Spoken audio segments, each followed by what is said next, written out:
WhatsApp account কী কারণে band হয় বা একদম টোটালি বন্ধ হয়ে যায়।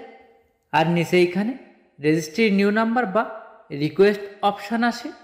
তিনটে কারণে হোয়াটসঅ্যাপ অ্যাকাউন্ট বন্ধ হয়ে যায়।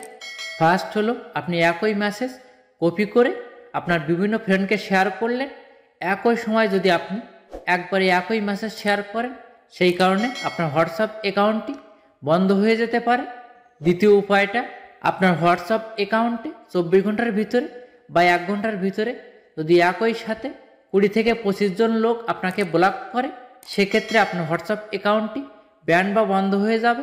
আর তৃতীয় সমস্যাটি হলো, আপনি যদি কোনো লিঙ্ক বারবার কাউকে কপি পেস্ট করে শেয়ার করেন, একসাথে 25-30 জন লোককে আপনি লিঙ্কটা শেয়ার করেন, সেক্ষেত্রে আপনার হোয়াটসঅ্যাপ অ্যাকাউন্টটি বন্ধ হয়ে যাবে আর আপনার অ্যাকাউন্টটি স্প্যাম বলে তারা বন্ধ করে দিবে। এই তিনটা করলে আপনার হোয়াটসঅ্যাপ অ্যাকাউন্টটি বন্ধ হয়ে যাবে।